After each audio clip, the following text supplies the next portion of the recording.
Hello everyone, this is Mystery Faction, and I'm Echo, your host for this episode. Today I'd like to introduce you to Alibi Breaker, a masterpiece by Japanese mystery novelist Seiichiro Oyama. The book consists of 7 short stories, each of which revolves around the task of overturning seemingly airtight alibis, keeping readers on the edge of their seats. Without further ado, let's dive right in.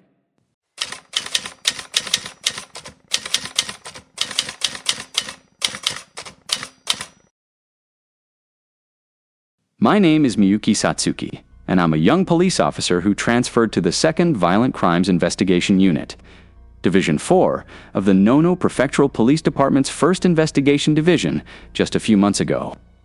The department's office is located next to Nono Station, the prefecture's premier transportation hub, so to make commuting easier, I moved to an apartment just 2 stops away near Koi River Station. My new job was exceptionally busy, and it was commonplace for me to get off work and head home after 10 p.m. Thanks to this lifestyle, even though I had been living here for over a month, I still knew absolutely nothing about the area around Koi River Station. Coincidentally, it was the weekend, and I had a rare full day off, so I decided to take a proper stroll around the neighborhood. Stepping out of my apartment, I found clear blue skies and a gentle breeze. Unlike the sweltering morning rush hour or the exhaustion I feel when returning home late at night, the atmosphere on the streets and in the alleys at this hour was so serene. Lining both sides of the street were banks, credit unions, small marble shops, and family restaurants, one of each. Between the credit union and the small steel ball shops, a small arched passageway stretches eastward with 5 large characters hanging at the entrance. Kichikawa Shopping Street. Upon seeing those 5 characters, I felt as if drawn by some mysterious force, and before I knew it, I had stepped inside. Inside the shopping street, cafes, laundromats, liquor stores, and pharmacies stood side by side, brimming with the vibrant energy of daily life. As I walked along, I happened to glance at my watch and suddenly realized the hands had remained frozen at 10:30 a.m. It's actually run out of battery. Luckily, I was right in the shopping street at the moment, so I figured I might as well find a watch shop nearby to get a new battery. I looked around for a while, and soon enough, I actually found just such a place. The shop was sandwiched between a photo studio and a butcher shop. It was very small, about 1.5 rooms wide, with a wooden exterior that looked quite old. A sign hung above the entrance, reading Meigu Watch Shop in 5 large characters. As soon as I pushed the door open, the tinkling sound of a clock greeted me. The shop, about the size of 6 tatami mats, was filled with all kinds of clocks and watches. Wall clocks covered the entire wall, while the display cases along the walls held row upon row of pocket watches, wristwatches, and table clocks. The sight of every timepiece pointing to the exact same moment was particularly spectacular. The moment she heard someone enter, the shopkeeper, who had been busy working behind the counter with her back to me, quickly turned around. It was a young woman in a work uniform, wearing a magnifying glass used for watch repair. She looked to be around 25 or 26 years old. She was petite, fair-skinned, with a bob haircut, round, wide eyes, a delicate nose, and plump cheeks. She reminded me of a harmless little white rabbit. Seeing a customer enter, the girl hurriedly set down her screwdriver, took off her magnifying glass, and said gently, "Welcome." I briefly explained the reason for my visit, then handed her my watch. She took it, turned back to the workbench, and immediately began replacing the battery. While she worked, I casually began to look around at the shop's decor. Suddenly, a startling sight caught my eye, making me wonder if there was something wrong with my own eyes. On the wall of the watch shop, I saw 2 particularly eerie posters. One read, "We help you overturn alibis," and the other, "We help you find alibis." The moment I saw the words alibi, my heart skipped a beat. What on earth are these strange posters about?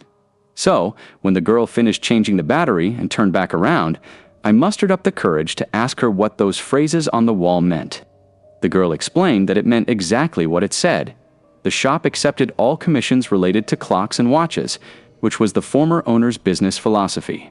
Generally speaking, people who claim to have an alibi tend to emphasize that they were at a specific place at a specific time. In other words, the clock provides them with crucial proof. Hearing her explanation, I was still a bit puzzled. I couldn't believe there was such a bizarre shop in the world. But since she said this was the business philosophy established by the previous owner, surely she must be the current owner.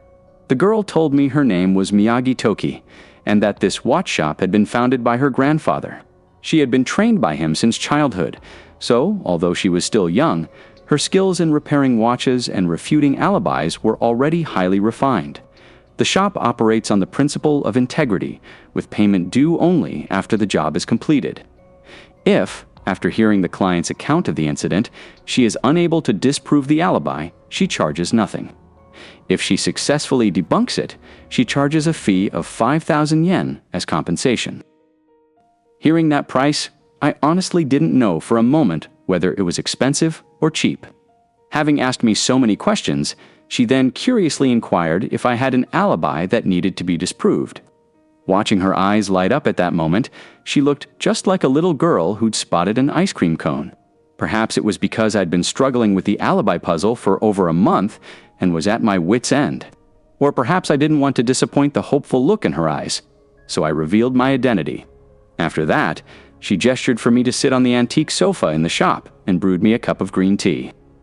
I composed myself, cleared my throat, and immediately began recounting the details of the case. The victim in this case was Anzu Hamazawa, a 42-year-old professor in the Department of Basic Medicine and the Laboratory of Histopathology at the Prefectural Medical University.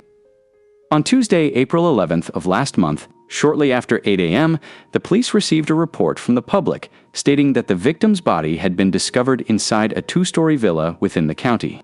10 minutes later, Inspector Makamura, who was in charge of the case, quickly arrived at the crime scene with his team. The victim's body was found lying face down next to the dining table in the living room, with a sharp knife lodged in the chest. Blood had seeped through, staining the clothing around the knife a dark red. On the dining table were a plate of stew, a bowl of rice, and a single set of spoon and chopsticks. The food showed no signs of having been touched, suggesting that the killer had murdered the victim just as she was about to eat. The person who discovered the body and immediately reported the incident was the victim's younger sister, Ms. Anna Hamazawa. According to her account, this is what happened. Yesterday, my sister posted a photo of the dinner she made on Twitter with the caption, "I've been feeling chilly all over today, so I wanted to eat some stew to warm up. I wanted to ask her if she was feeling unwell, so I called her around 10:30 p.m., but she didn't answer. I waited and waited, thinking my sister would always text back after seeing a missed call. But more than an hour passed, and I still hadn't heard back from her. She's usually very attentive about these things. She always calls back if she misses a call." The more I thought about it, the more worried I became. I had originally decided to go straight to my sister's place to check on her, but it was already quite late by then, and the weather outside wasn't great either. Thinking she might just have fallen asleep, I put the matter out of my mind. It wasn't until around 7 a.m. the next morning that I called again. My sister still didn't answer, and by then I was so worried I couldn't stand it, so I rushed over and that's when I saw this scene. After hearing this, Inspector Makimura asked me to check the victim's Twitter account. The victim had posted 3 updates yesterday. The first showed a small oval bento box containing white rice, a steak, cherry tomatoes, and tamagoyaki, accompanied by the following caption: "Lunchtime, eating a bento at the office. The steak is leftovers from last night. Living alone, I just can't bring myself to cook."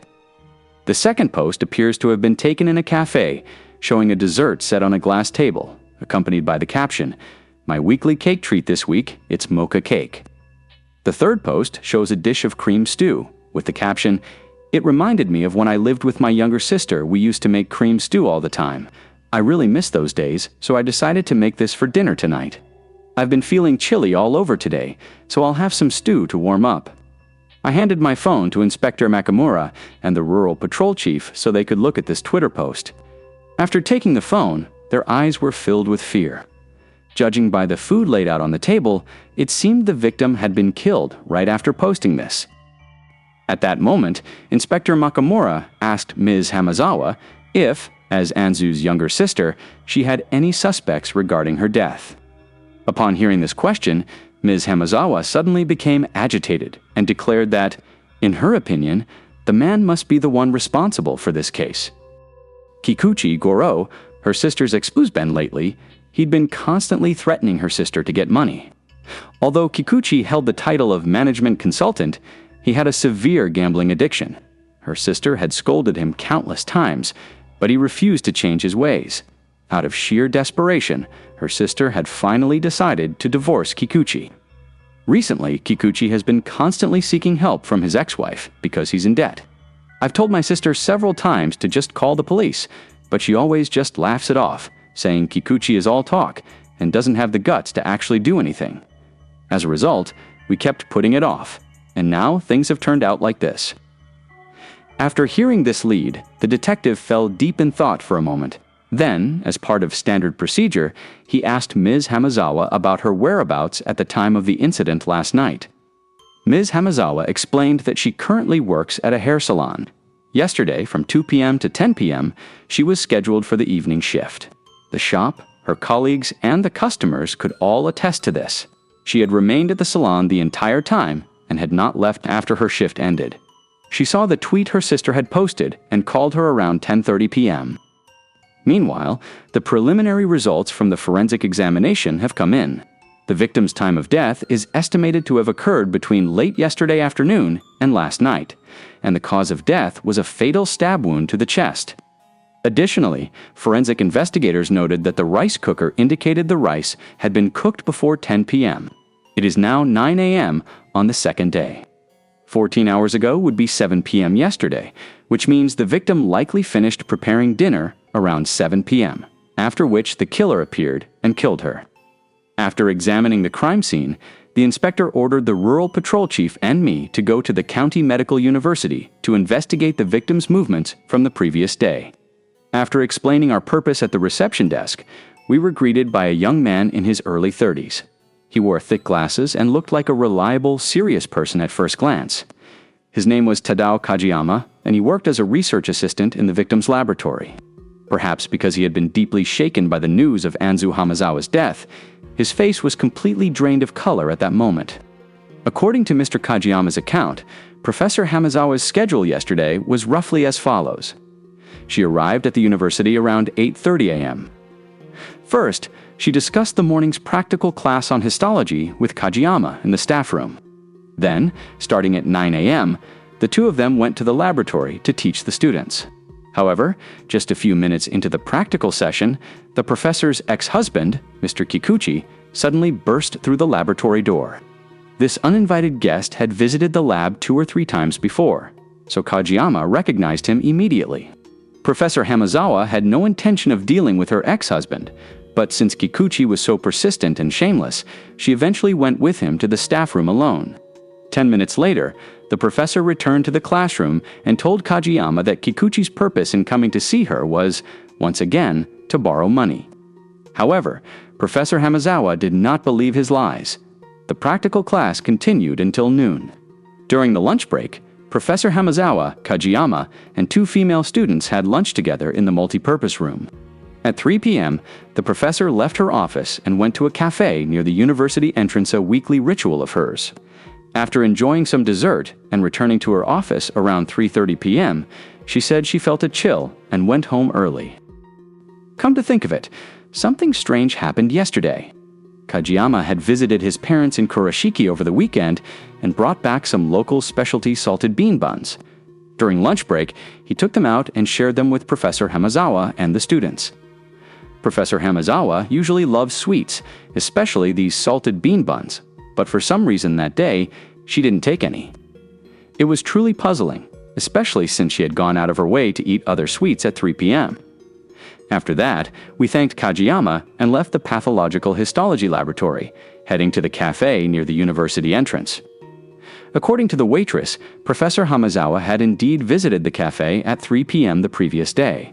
She was a regular customer who came once a week, and every time she ordered the dessert set with cake and black tea. After leaving the cafe, we went to the security office at the university's main gate and confirmed that the victim had indeed left the campus around 3:40 p.m. yesterday. At 9 p.m. that evening, the police held a briefing. We first heard the results of the autopsy. The cause of death was a stab wound to the heart, resulting in cardiac tamponade. Additionally, the medical examiner discovered food residues in the victim's duodenum, including rice, meat, tomatoes, and tamagoyaki, as well as a mixture of sponge cake, cookies, cranberries, and peaches. Judging by the photos the victim posted on Twitter before her death, these were likely the bento she ate for lunch and the dessert set she had at the cafe in the afternoon. The food residues in the duodenum had been in the body for 7 hours, while the food pulp in the stomach had been there for about 4 hours. This timeline aligns perfectly with the victim having eaten lunch around noon and cake around 3 p.m.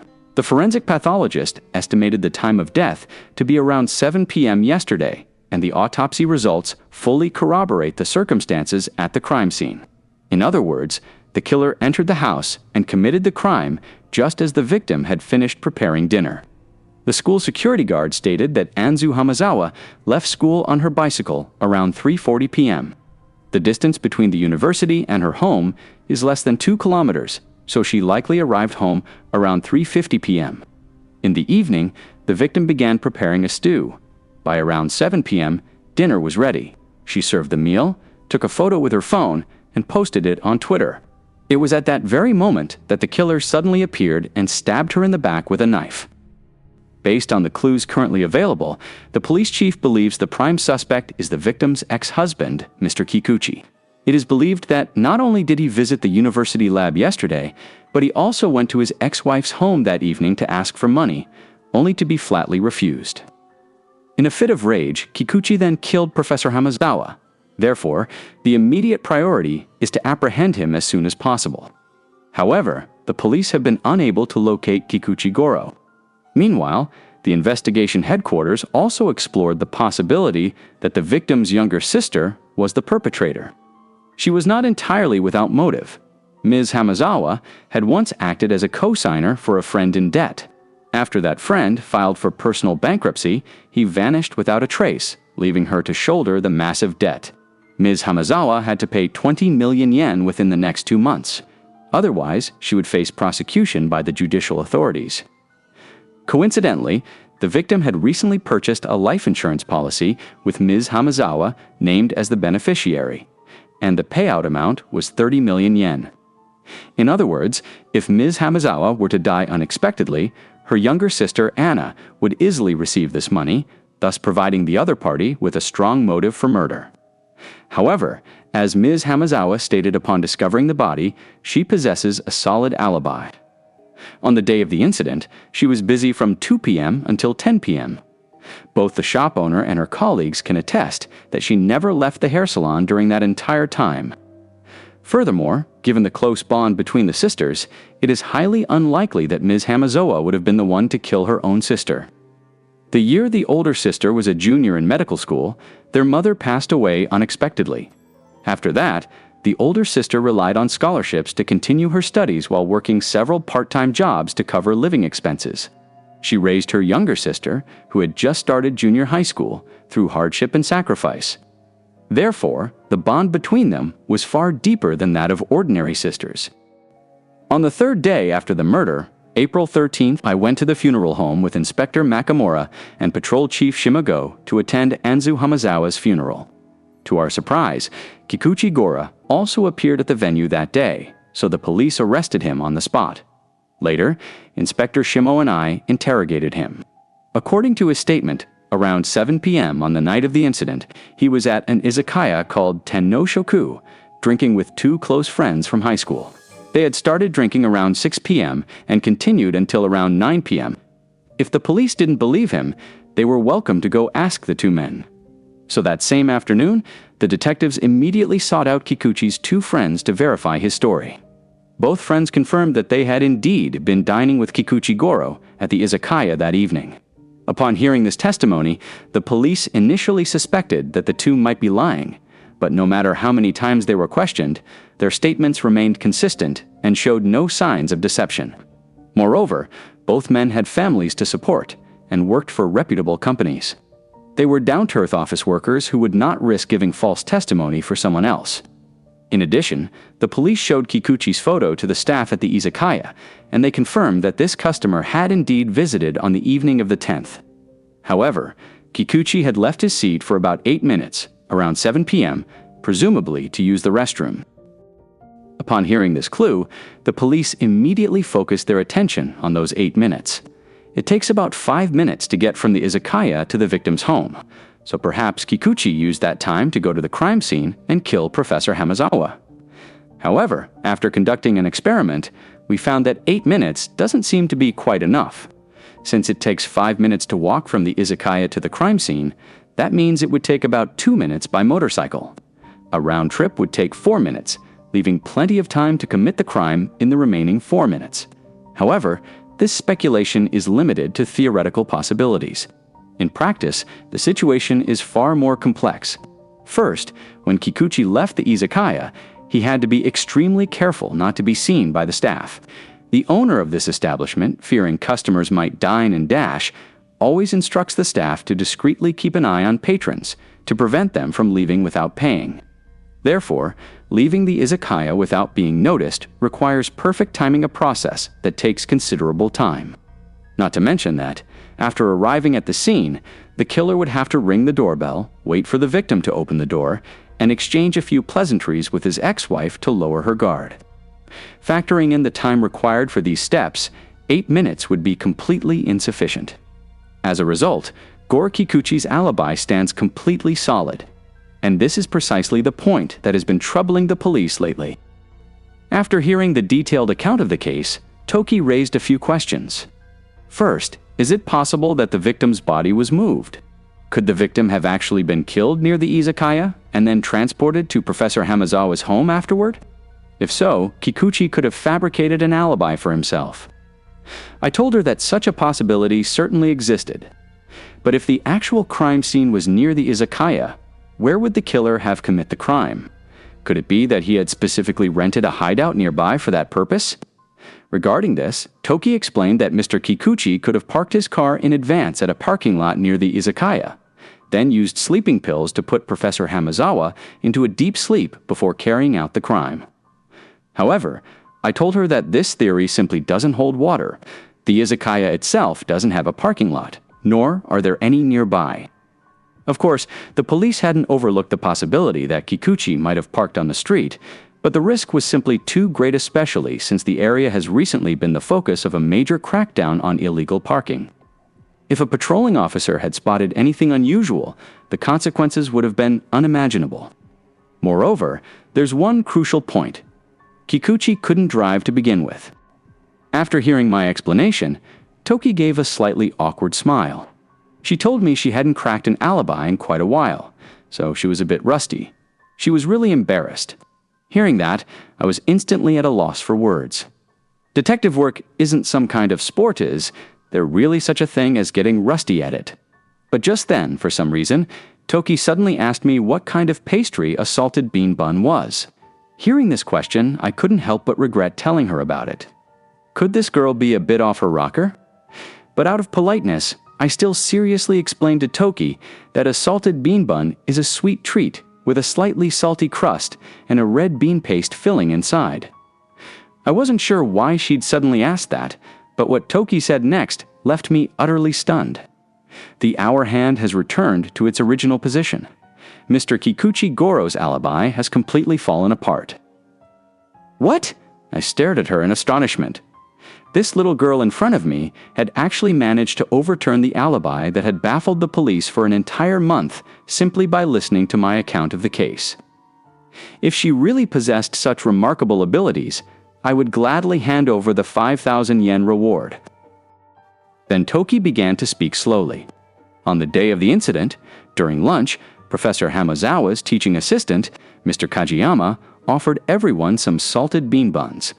The professor usually loved this treat, but for some reason that day, he politely declined, and this detail happened to be the breakthrough in this case. Since the victim was a woman, there is a possibility that she deliberately refused the salted bean bun to lose weight. However, this is contradicted by the fact that around 3 p.m. that afternoon, Professor Hamazawa went to a cafe near the school, as usual, and ordered a set meal of cake and black tea, which indicates that the victim was not on a diet. So, what was the real reason the victim refused the salted bean bun? To figure this out, let's look at it from the other side. What would have happened if the victim had eaten the salted bean bun? Is it possible that eating it would have caused some kind of trouble for Professor Hamazawa, which is why she refused it? Hearing this, I couldn't help but feel a bit puzzled. What kind of trouble could eating a salted bean bun possibly cause? It's just a matter of consuming a few extra calories there. Wouldn't be any adverse effects at all. Or perhaps Toki thought the victim was allergic to salted bean buns. But the victim had clearly eaten them before, without any issues whatsoever. But Toki felt the matter wasn't that complicated. The consequence of eating a salted bean bun at lunchtime was actually quite simple. It would cause the bento and the salted bean bun to mix together in Professor Hamazawa's stomach. At first glance, isn't that perfectly normal?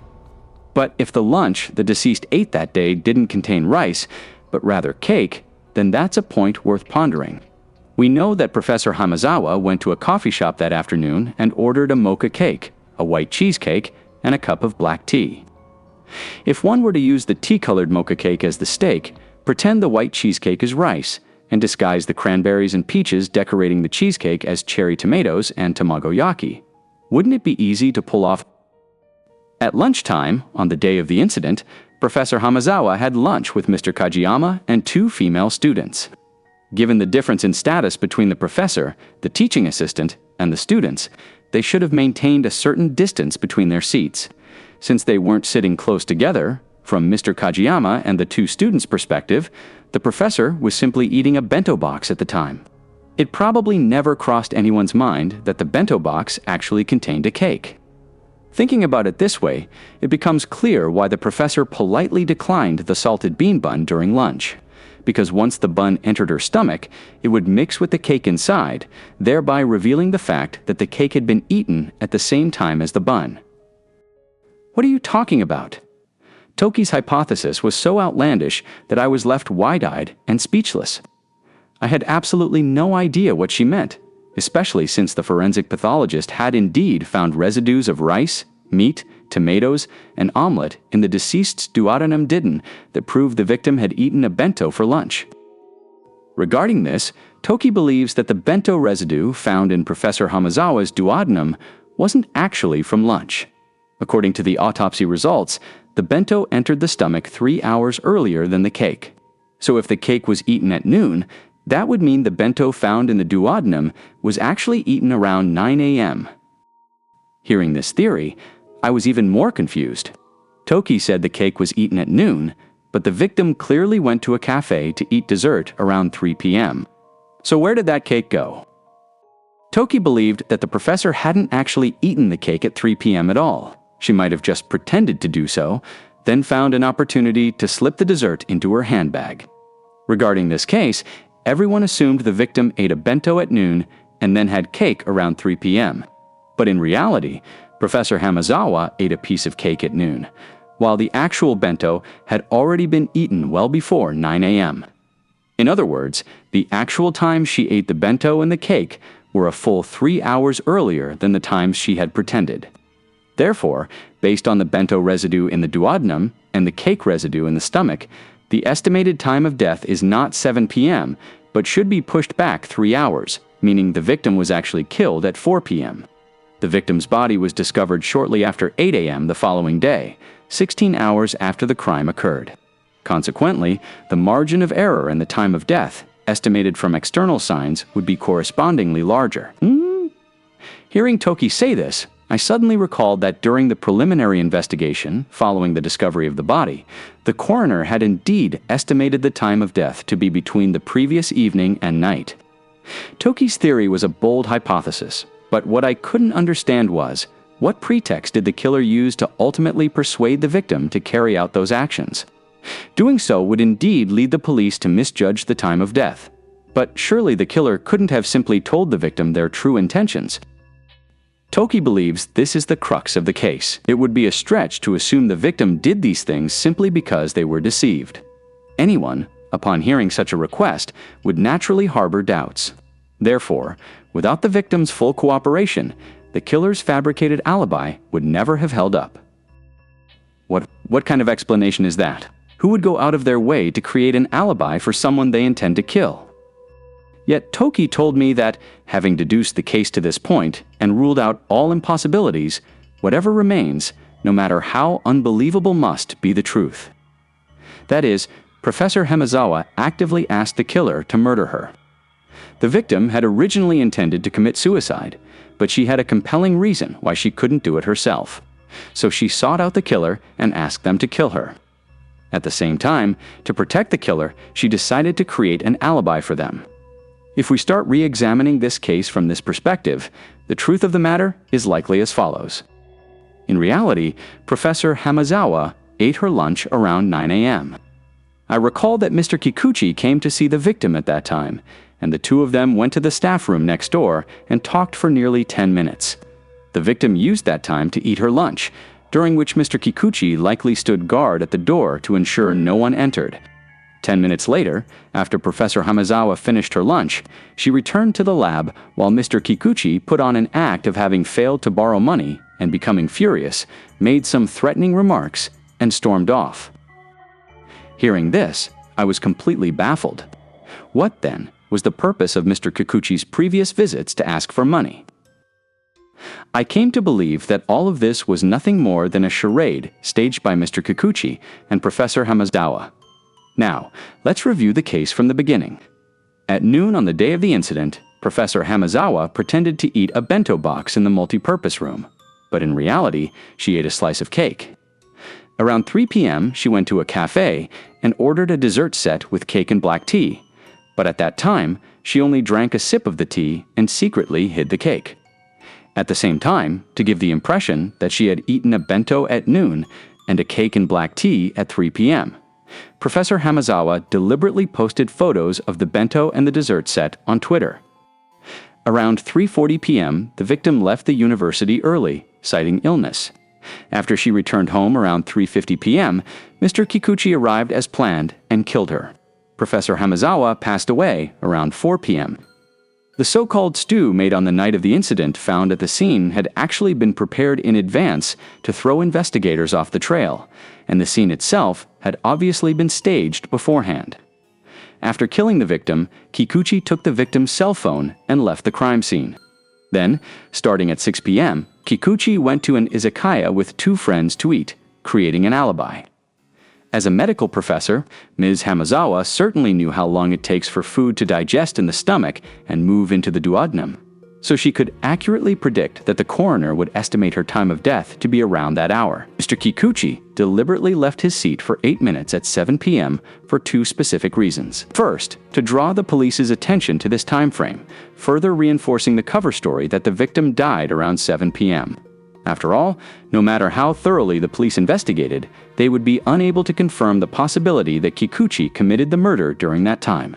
Second, it was to secretly use Professor Hamazawa's Twitter account to send the pre-written message about the stew.